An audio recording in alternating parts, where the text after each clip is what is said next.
In today's video, I'll show you how to export a video from CapCut and upload it to your YouTube channel.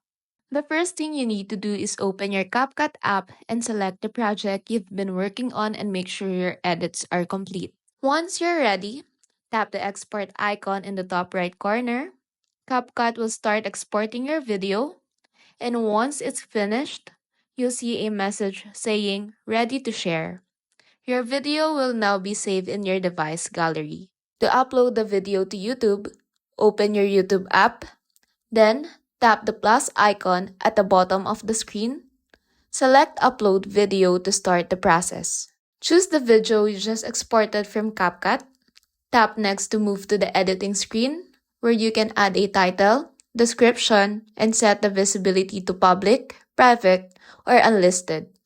If you want to add a custom thumbnail, tap the thumbnail icon, choose an image, and select it. Once everything looks good, click Upload to post your video on YouTube. And that's it. You've successfully exported a video from CapCut and uploaded it to YouTube.